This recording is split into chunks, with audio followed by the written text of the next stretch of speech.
விஜய் அவர்களுடைய தமிழக வெற்றி கழகம் கட்சி 2026 சட்டமன்ற தேர்தலில் யாரு கூட கூட்டணி வைக்க போகிறாங்க அப்படிங்கிற பேச்சுவார்த்தை வந்து இப்போ ஸ்டார்ட் ஆகியிருக்கு. இதுக்காக அந்த கட்சியில் இருக்கக்கூடிய முக்கியமான சில பிரபலங்கள் ஆதவ் அர்ஜுனா அவர்கள், புசி ஆனந்த் அவர்கள் அண்ட் அந்த கட்சியுடைய முக்கியமான நிர்வாகிகள் எல்லாருமே வந்து ஒரு கலந்த ஆலோசனை அப்படிங்கிறது போயிட்டுருக்கு.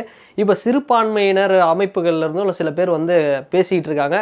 ஸோ எந்தெந்த கட்சியோட கூட்டணி வச்சா விஜய் அவர்கள் வந்து வின் பண்ணுவார். இப்போ ரீசெண்டாக வந்து லயோலா சர்வேல வந்து கூட பார்த்தோம் அப்படின்னா, காலேஜ் சர்வேல விஜய் அவர்களுக்கு கொஞ்சம் சாதகமாக தான் வந்து அந்த வாய்ப்புகள் வந்து இருக்குது. ஸோ இதை தாண்டி அப்படி பார்த்தோம் அப்படின்னா ஒட்டு மொத்தமாக 10% ஒரு 12% ஓட்டு அப்படிங்கிறது விஜய் அவர்களுக்கு இருக்குது அப்படின்னு வந்து சொல்லப்படுது.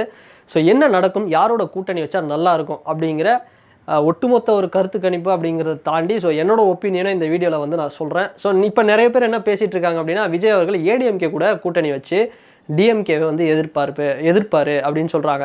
ஒருவேளை அவர் ஏடிஎம்கே கூட கூட்டணி வச்சா எடப்பாடி பழனிசாமி அவர்கள் தான் வந்து சீஃப் மினிஸ்டராக வருவார், விஜய் அவர்களுக்கு டெபுட்டி சிஎம் வழங்கப்படும் அப்படின்னு வந்து சொல்கிறாங்க.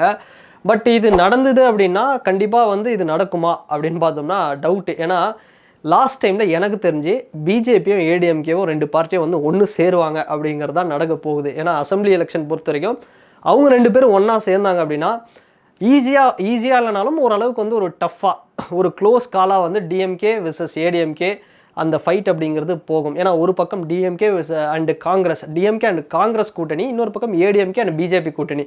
ஸோ ரெண்டுமே பார்த்தோம் அப்படின்னா தமிழ்நாட்டில் ஆப்போசிட், ஓவரால் இந்தியா வரைக்குமே வந்து ஒரு ஆப்போசிட் பார்ட்டி. ஸோ இந்த ஒரு டஃப் ஃபைட் அப்படிங்கிறது வரும்போது தேர்ட் ஃப்ரண்ட்டாக நாங்கள் வந்து 3ஆவதாக ஒரு வாக்கு அளிக்கிறோம் அப்படின்னு பார்த்தோம்னா அது அந்த ஓட்டு வேணால் விஜய் அவர்களுக்கு பெரிய அளவில் வந்து போக வாய்ப்பு இருக்குது. ஸோ ஒரு மும்முனை போட்டி அப்படிங்கிறது இருக்கும். இன்னொரு பக்கம் சீமான் அவர்களுக்கு வந்து அந்த ஓட் பர்சன்டேஜ் அப்படிங்கிறது எந்த அளவுக்கு ஏறும் இறங்க அப்படிங்கிறத நம்ம அப்போ ரிசல்ட் வந்தப்புறம் தான் தெரியும். ஏன்னா விஜய் அவர்களுக்கு நிறைய பேர் இப்போதுலேருந்தே பார்த்தோம்னா நாம் தமிழர் கட்சியிலேருந்து பல பேர் வந்து பல கட்சிகளுக்கு போயிட்டுருக்காங்க. டிஎம்கேவுக்கும் போகிறாங்க. ஏன்னா பெரியார் இந்த சர்ச்சையில் வந்து நாம் தமிழருக்கு கொஞ்சம் வீக்காக ஆனாங்க, கொஞ்சம் ஸ்ட்ராங்காக ஆனாங்க அந்த பார்ட்டி. ஸோ அந்த பார்ட்டியை வந்து நம்ம இப்போதைக்கு வந்து பெரிய அளவில் நம்ம கணக்கு எடுக்க வேணாம். ஸோ அது வந்து நம்ம தனியாக இன்னொரு வீடியோவில் பார்ப்போம். ஸோ இந்த கூட்டணியில் ஒருவேளை ஏடிஎம்கே கூட வந்தார் அப்படின்னா கண்டிப்பாக டெப்டி சிஎம் அப்படிங்கிற பதவி கொடுப்பாங்க. பட் எனக்கு தெரிஞ்சு சான்ஸ் இல்லை அப்படின்னு தான் சொல்லணும். சரி, வேறு எந்தெந்த பார்ட்டியோட ஒரு கூட்டணி வச்சா நல்லாயிருக்கும், எந்த பார்ட்டி வரும் அப்படின்னு பார்த்தோம்னா நிறைய சிறுபான்மை அமைப்பு கட்சிகள், ஃபார் எக்ஸாம்பிள் இஸ்லாமிய கட்சிகள் வந்து நிறைய பேர் வந்து வருவாங்க. ஏன்னா விஜய் அவர்களுக்கு சிறுபான்மையினர் ஓட்டு அப்படிங்கிறது பெரிய அளவில் இருக்குது. மீனவ சமூகமாக இருக்கட்டும், இல்லை இஸ்லாமியர்களாக இருக்கட்டும், கிறிஸ்தவ சமூகமாக இருக்கட்டும், இல்லை எல்லாருமே பார்த்தோம் அப்படின்னா விஜய் அவர்களுக்கு பெரிய அளவில் ஓவரால் எல்லா சமூகமும் பார்த்தோம் அப்படின்னா ரிலீஜியன் கேஸ்ட்டை தாண்டி விஜய் அவர்களுக்கு வந்து பெரிய அளவில் ஒரு ஃபாலோவிங் அப்படிங்கிறது இருக்குது. ஸோ அவருடைய ஃபேன் பேஸாக இருக்கட்டும், சினிமா தாண்டி எல்லா விஷயத்திலும் ஸோ அவருக்கு ஒரு கூட்டம் அப்படிங்கிறது இருக்குது.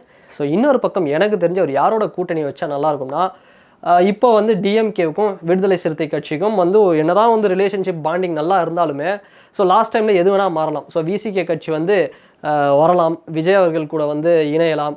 இன்னொரு பக்கம் வந்து Communist Party of India, so இந்த சின்ன கம்யூனிஸ்ட் கட்சிகளும் வந்து விஜய் அவர்கள் கூட வரலாம். அவங்களுக்கு பெரிய அளவில் வந்து சீட்டுகள் வழங்கப்படும்.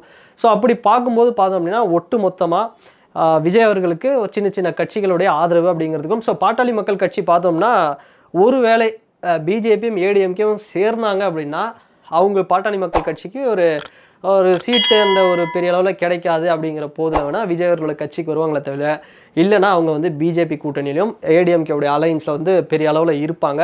ஏன்னா இந்த பக்கம் விசிகா வந்து வந்துட்டாங்க அப்படின்னா பாமக வந்து வர்றது ஒரு பெரிய ரிஸ்க்கு தான். விஜய் அவர்களுடைய வந்து இணையிறது அது வந்து கொஞ்சம் ரிஸ்க்கான விஷயம்தான். பட் 2 பேரும் வந்து இப்போ சேர்ந்து, அதாவது விசிகாவும் பாமகவும் சேர்ந்து பல தேர்தல்களை வந்து சந்திச்சிருக்காங்க.